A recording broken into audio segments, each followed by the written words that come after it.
Donc, on voudrait des contrôleurs à la bonne taille, ça c'est important. Le principe d'un contrôleur, c'est d'être sélectionnable.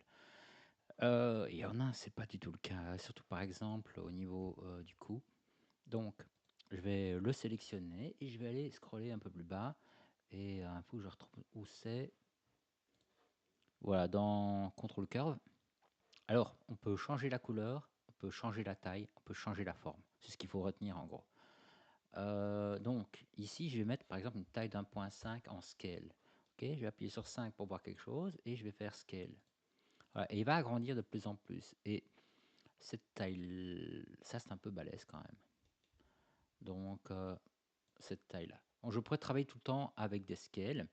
Ce qu'il y a, c'est que ici, c'est pas combien est-ce qu'il me faudrait 1.5, non, ça va être trop, 1.2, 1.3, j'en sais rien.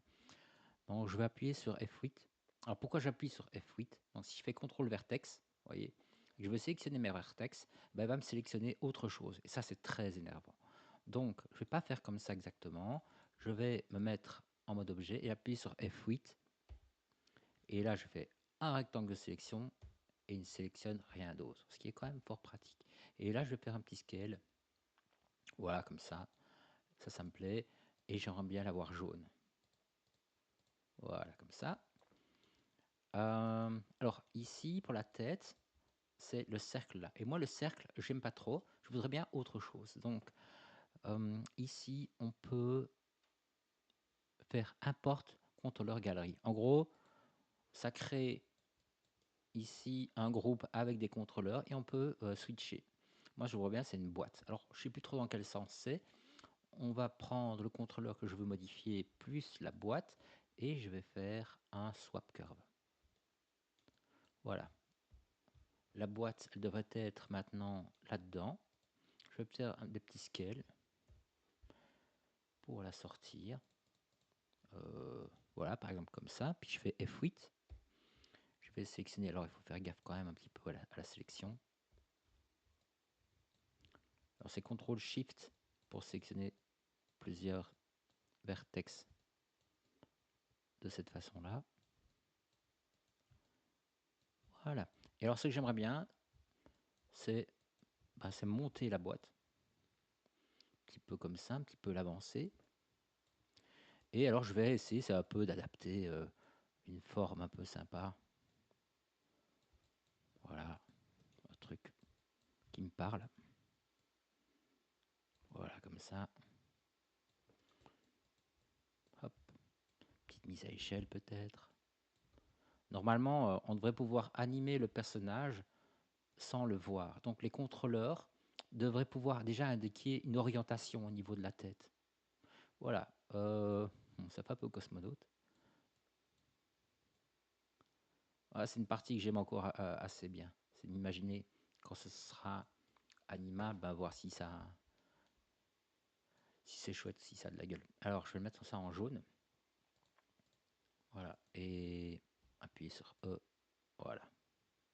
Alors, les yeux, c'est un peu embêtant ici. J'aimerais bien pouvoir juste les parenter. Alors, ce qu'il faut savoir avec le parentage, c'est qu'il faut impérativement enlever le parentage, d'accord? Parce que l'on va contrôler les yeux à l'aide d'un skin. Ça, c'est un truc important. C'est souvent le cas d'ailleurs. Donc, si on a un lien de parentage plus le skin, ça va bugger. Donc, retenez que on l'enlève. Mais ici, pour les tests, je vais sélectionner ça plus l'œil. Je vais faire P. Et ce sera Shift P pour déparenter. Voilà, comme ça on peut checker. Ah, regardez, le contrôleur de l'œil ici, moi je l'aime pas trop celui-là. La petite croix comme ça ne me va pas, donc je vais faire un swap. Et on peut voir d'ailleurs qu'on a un groupe là-dedans, delete this. Vous voyez, donc quand on a fini, on delete ça. Hein. Donc là, je vais faire encore un petit swap, mais je sais pas lequel prendre. Voilà. Ici, par exemple, j'ai switché pour les yeux. Alors pour ce qu'il faut bien comprendre, c'est qu'on s'en fout que le point de pivot. Ouais, si on appuie sur F8, si j'avance ce contrôleur-là, que je le positionne, par exemple ici, le point de pivot ne va pas être modifié, vous voyez. C'est ça qu'il faut comprendre avec cette technique. Il n'y a pas de souci. Voilà, j'ai ajusté les tiles, tout me semble, assez correct. Maintenant, c'est pas rare quand même de revenir, sur certaines choses, quand on commence à vraiment manipuler le personnage, hein, donc si c'est pas nickel, nickel, c'est pas très grave à ces étapes-ci.